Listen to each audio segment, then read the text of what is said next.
विष्णुः एकादशी गीता तुलसी विप्रधे नवः असारे दुर्ग संसारे शतपदी मुक्तिदायिनी। अर्थात भगवान श्री हरि विष्णु जी का पूजन करना, एकादशी का व्रत रखना, गीता जी का पाठ करना, तुलसी जी का पूजन एवं दर्शन करना और ब्राह्मणों की सेवा करना, दान करना, भोजन कराना, गौ माता की रक्षा व सेवा करना। यह 6 कार्य हमारे धर्म ग्रंथों में, शास्त्रों में, पुराणों में सबसे कठिन संसार सागर को पार कराने हेतु मुक्तिदायक बताए गए हैं। बंधुओं, पूरे वर्ष में 24 एकादशी आती है, लेकिन जिस साल अधिक मास या पुरुषोत्तम मास आता है उस साल 2 एकादशी अधिक यानी कुल मिलाकर 26 एकादशी आती है। प्रत्येक महीने में 2 बार, एक कृष्ण पक्ष और दूसरी शुक्ल पक्ष। दोनों ही एकादशियों का भिन्न भिन्न महत्व हमारे पुराणों एवं धर्म ग्रंथों में बताया गया है। एकादशी का व्रत भगवान श्री लक्ष्मी नारायण जी का परम प्रिय व्रत है। एकादशी का व्रत करने से मनुष्यों के कई जन्मों के पाप जड़ से नष्ट हो जाते हैं तथा उनके पुण्य का उदय होता है। जब मनुष्य के जन्म जन्मांतर के पाप नष्ट हो जाते हैं तभी उन्हें सांसारिक एवं भौतिक सुखों की प्राप्ति होती है। जो भक्त एकादशी का व्रत करते हैं उनको दशमी से लेकर द्वादशी तक कुछ महत्वपूर्ण नियमों का पालन अनिवार्य रूप से करना चाहिए। दशमी के दिन एक समय शुद्ध एवं सात्विक भोजन करना चाहिए। इस दिन चावल, शहद, लहसुन, प्याज, मांस, मदिरा, मसूर दाल, कटहल की सब्जी का उपयोग नहीं करना चाहिए। दशमी के दिन पराये अन्न अर्थात दूसरे के घर का भोजन बिल्कुल नहीं करना चाहिए। ब्रह्मचर्य व्रत का पालन करना चाहिए। एकादशी के दिन सुबह जल्दी उठकर स्नान करके पूजा अर्चना कर एकादशी व्रत का संकल्प धारण करें। पद्म पुराण के उत्तरखंड के अध्याय 64 में श्लोक 34 में लिखा हुआ है, एकादश्याम निराहारम स्थित्वाम परेहनि भोक्ष्यामि पुंडरीकाक्ष शरणम में भवच्युत। हे कमल नयन भगवान अच्युत, मैं एकादशी के दिन निराहार रहकर दूसरे दिन ही भोजन करूंगा। इस प्रकार भगवान से प्रार्थना करें और भगवान की आरती जरूर उतारें। बोलिए श्री लक्ष्मी नारायण भगवान की जय, श्री वृंदावन बिहारी लाल की जय, श्री गिरिराज धरण की जय, बाल कृष्ण लाल की जय, श्याम सुंदर श्री यमुने महारानी की जय, जगत गुरु श्री वल्लभाधीश की जय, गोसाई जी परम दयाल की जय, श्री गुरुदेव की जय, लाडले लाल की जय, रजरानी की जय, रसरानी की जय, श्री राधिका रानी की जय, आज के आनंद की जय। धर्मराज युधिष्ठिर बोले, हे जनार्दन, फाल्गुन मास के कृष्ण पक्ष की एकादशी का क्या नाम है तथा उसकी विधि क्या है? कृपा करके आप मुझे इसके नियम और विधि संपूर्ण बताइए। बंधुओं, भगवान बोले, हे राजन, फाल्गुन मास के कृष्ण पक्ष की एकादशी का नाम विजया एकादशी है। इसके व्रत के प्रताप से और प्रभाव से मनुष्य विजय को प्राप्त होता है। यह सब व्रतों में उत्तम और श्रेष्ठ व्रत है। इस व्रत को विजया एकादशी के महात्म्य के श्रवण व पठन से समस्त पाप नाश प्राप्त हो जाते हैं। एक समय देवर्षि नारद जी ने जगत पिता ब्रह्मा जी से कहा कि महाराज, आप मुझसे फाल्गुन मास के कृष्ण पक्ष की एकादशी का पूरा विधान बताइए और विधान कहिए। ब्रह्मा जी कहने लगे कि हे नारद, विजया एकादशी का व्रत पुराने तथा नए पापों को नाश करने वाला है। बंधुओं, इस व्रत को विजया एकादशी की विधि मैंने आज तक किसी से भी नहीं कही है। यह सब समस्त मनुष्यों को विजय प्रदान करता है। त्रेता युग में मर्यादा पुरुषोत्तम भगवान प्रभु श्री राम को जब 14 वर्ष का वनवास हो गया, तब वे श्री लक्ष्मण जी तथा सीता जी सहित पंचवटी में निवास करने लगे। वहां पर दुष्ट रावण ने जब सीता जी का हरण कर लिया था, इस समाचार से श्री रामचंद्र जी तथा श्री लक्ष्मण जी अत्यंत व्याकुल हुए और सीता जी की खोज में निकल गए।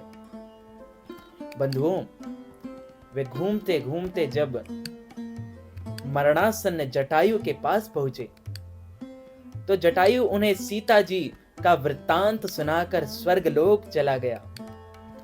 स्वर्गलोक में पुष्प वर्षा होने लगी। कुछ आगे जाकर उनकी सुग्रीव से मित्रता हुई और बाली का वध किया।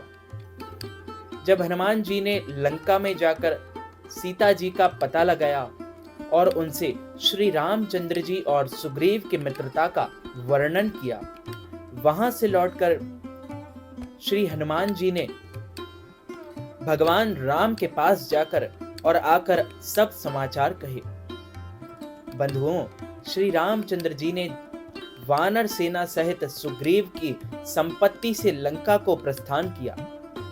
जब श्री रामचंद्र जी समुद्र से किनारे पहुंचे तब उन्होंने मगरमच्छ आदि से युक्त उस अगाध समुद्र को देखकर लक्ष्मण जी से कहा कि इस समुद्र को हम किस प्रकार से पार करेंगे।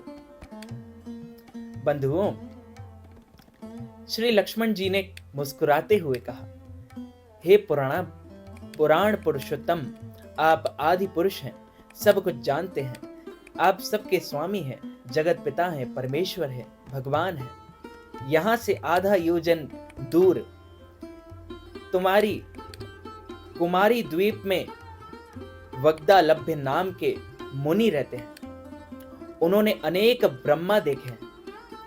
आप उनके पास जाकर इसका उपाय कहिए और पूछिए। लक्ष्मण जी की इस प्रकार से वचन सुनकर श्री रामचंद्र जी वग्दालभ्य ऋषि के पास गए और उनको प्रणाम करके बैठ गए। मुनि ने भी उनको मनुष्य रूप धारण किए हुए पुराण पुरुषोत्तम समझकर उनसे पूछा कि हे राम, आपका आना कैसे हुआ।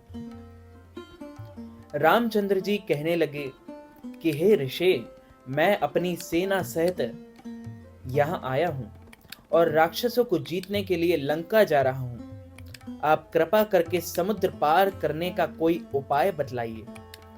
मैं इसी कारण आपके पास आया हूं। वग्दालभ्य ऋषि बोले कि हे राम, हे मर्यादा पुरुषोत्तम भगवान श्री राम, फाल्गुन मास के कृष्ण पक्ष की एकादशी का उत्तम व्रत करने से निश्चय ही आपकी विजय होगी। साथ ही आप समुद्र भी अवश्य पार कर लेंगे। इस व्रत की विधि यह है कि दशमी के दिन स्वर्ण, चांदी, तांबा या मिट्टी का एक घड़ा बनाएं। उस घड़े को जल से भरकर तथा 5 पल्लव रख वेदिका पर स्थापित करें।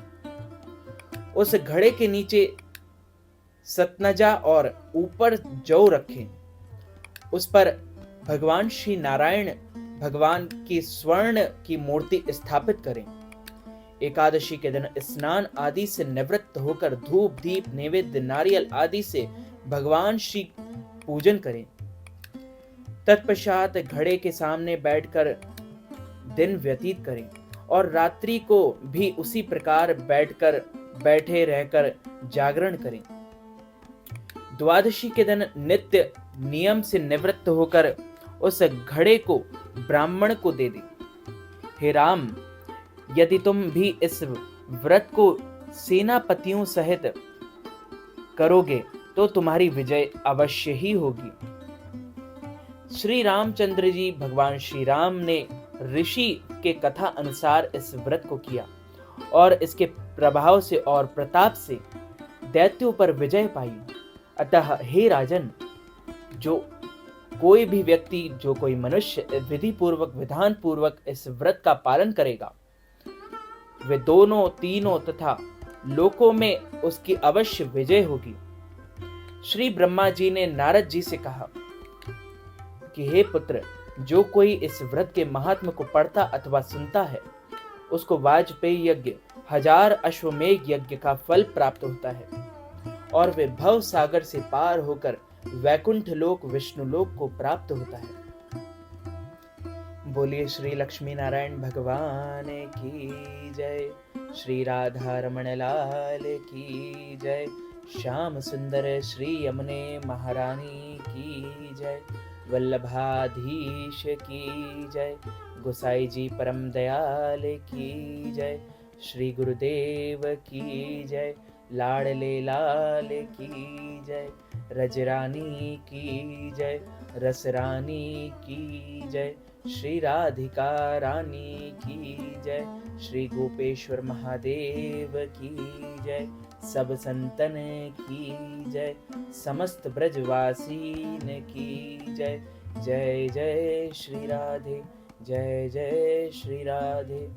तो मित्रों, भक्तजनों, माताओं, बहनों, यदि आप विजया एकादशी के निमित्त ब्राह्मणों को फलाहार करवाना चाहते हैं, अन्नदान, वस्त्रदान, गौदान, तिलदान अथवा विजया एकादशी के पारणा के निमित्त या उद्यापन के निमित्त हमें दान दक्षिणा प्रदान करना चाहते हैं, तो स्क्रीन पर दिख रहे QR कोड पर स्कैन करके आप नगद धनराशि प्रदान करके विजया एकादशी का संपूर्ण पुण्य लाभ प्राप्त कर सकते हैं। इस वीडियो को ज्यादा से ज्यादा लोगों तक शेयर कीजिएगा, लाइक कीजिएगा, कमेंट कीजिएगा और सब्सक्राइब करके बेल आइकन को भी ऑन जरूर कर लीजिए। ऐसे ही नए नए वीडियोस देखने के लिए, ज्ञानवर्धक वीडियो देखने के लिए आप सभी को सादर जय श्री कृष्ण, सादर धन्यवाद।